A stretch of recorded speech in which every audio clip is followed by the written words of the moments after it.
Hola, buenos días. Mi nombre es Juan José Gil García y hoy les vengo a hablar sobre el reto final del primer periodo. Bueno, lo primero que les voy a hablar es sobre el objetivo general.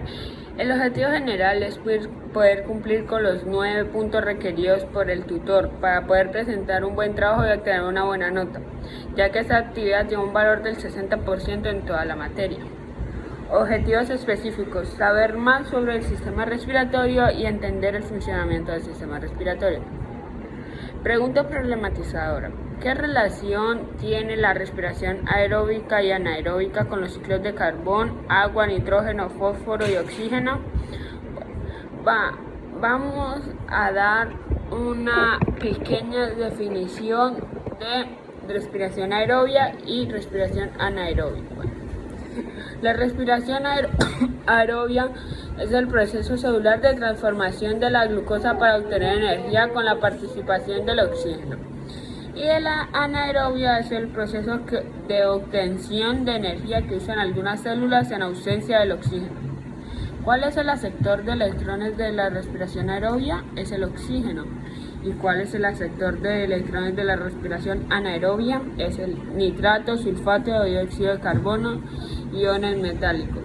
Las etapas o fases de respiración aerobia son glicosis, ciclo de ácido crítico, fosforilización oxidática, y el anaerobia es glicosis, fermentación láctica, etanólica. Productos de la respiración aerobia es agua, dióxido de carbono, 32 YP de glucosa. Y la anaerobia es ácido láctico, alcohol etílico, metano, 2 ATP glucosa.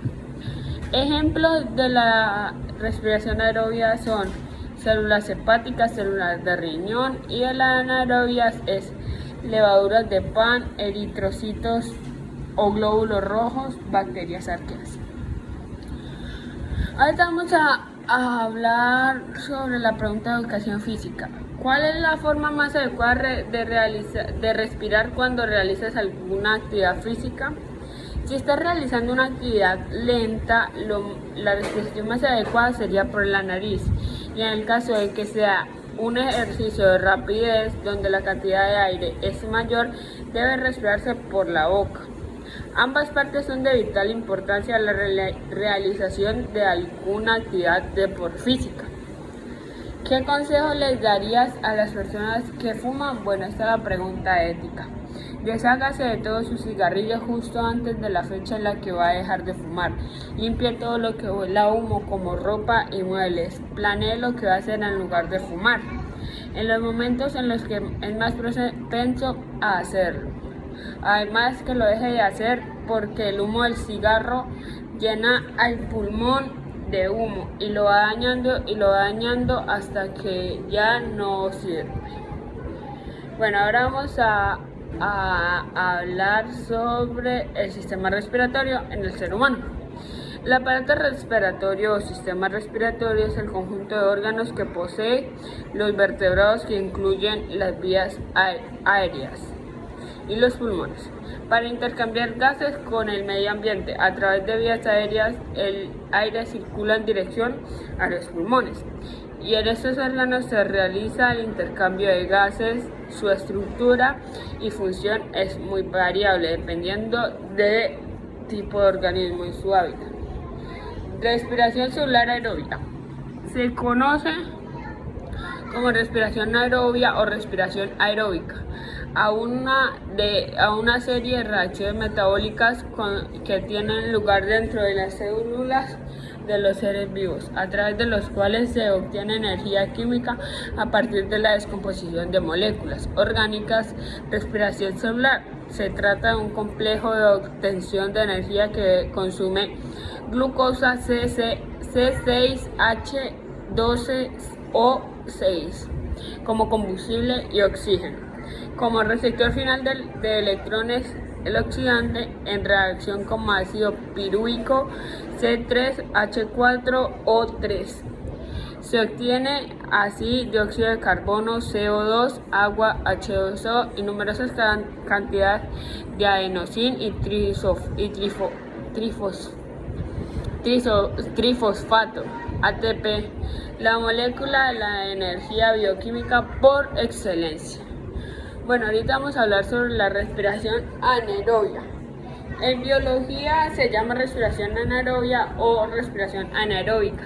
El proceso metabólico de oxidorreducción de azúcar, es decir, que en este proceso se oxida la glucosa para obtener energía, sin presencia de oxígeno, es decir, un proceso de respiración celular en el que no intervienen moléculas de oxígeno. La respiración anaerobia se diferencia de la respiración aerobia o aeróbica, ya que esta última requiere el oxígeno para procesar las moléculas de azúcares. Por el contrario, la anaerobia emplea otro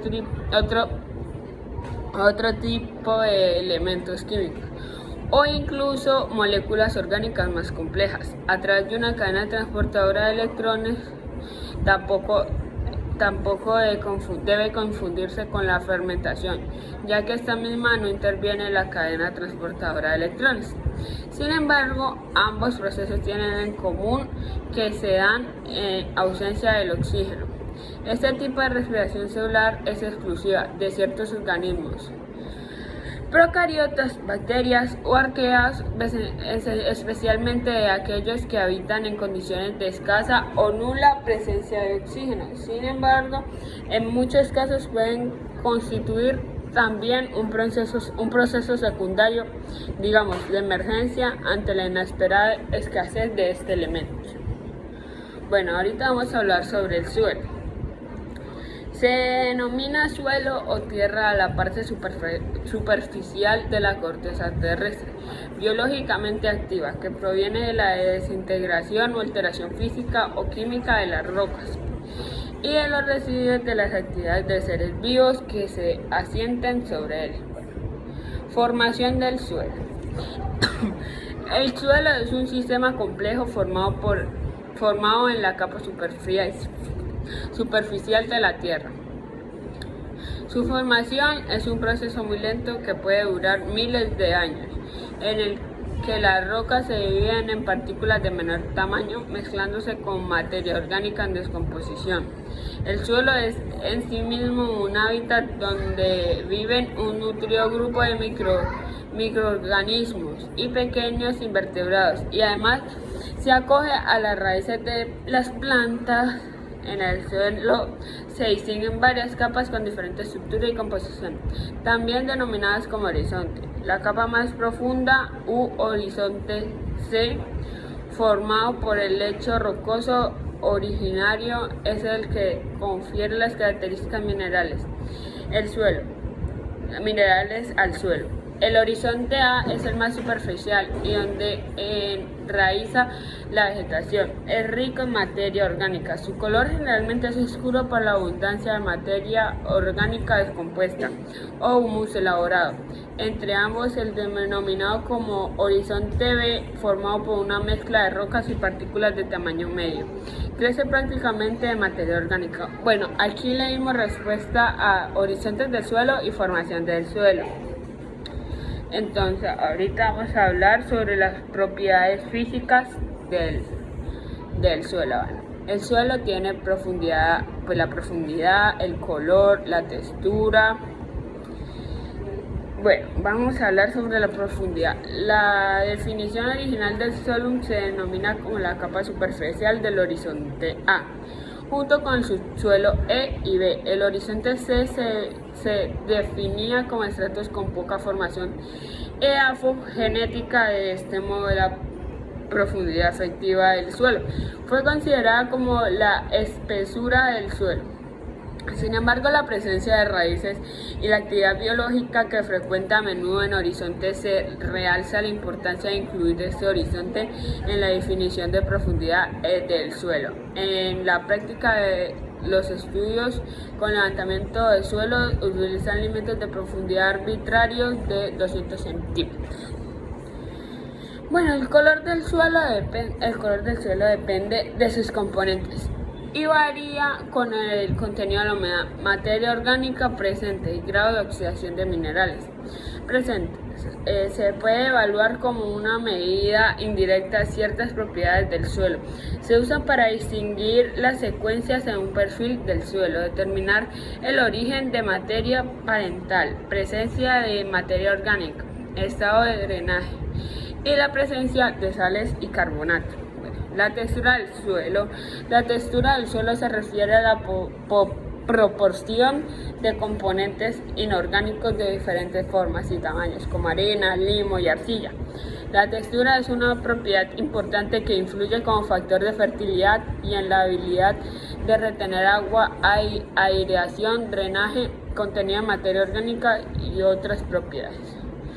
Bueno, ahora vamos a hablar sobre los ciclos. Está el ciclo de carbono, el ciclo de nitrógeno, el ciclo de fósforo y el ciclo de oxígeno.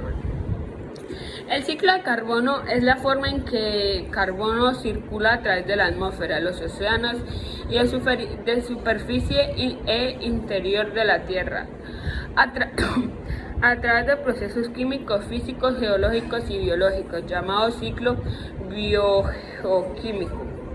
En el carbono está presente en todos los elementos de la Tierra, por lo tanto su ciclo es vital para la renovación y recomposición, alimentación y sobrevivencia de todos los seres y materias no vivas en la Tierra. El ciclo del nitrógeno se denomina como ciclo del nitrógeno a cada uno de los procesos biológicos de plantas, animales y microorganismos y abióticos de la luz, pH, características del suelo, entre otros, en que se basa el suministro de este elemento en los seres vivos.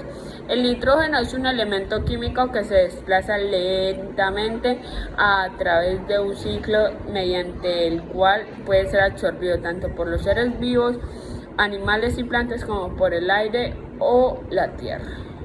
El ciclo de fósforo es un ciclo biogeoquímico de la naturaleza, fundamentalmente para la vida en el planeta.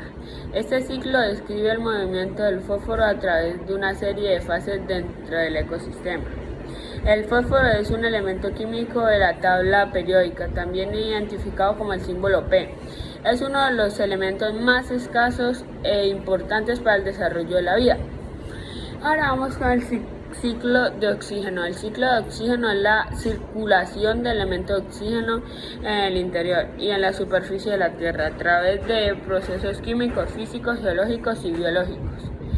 La importancia del ciclo del oxígeno radica en lo imprescindible que es este elemento para la vida del planeta.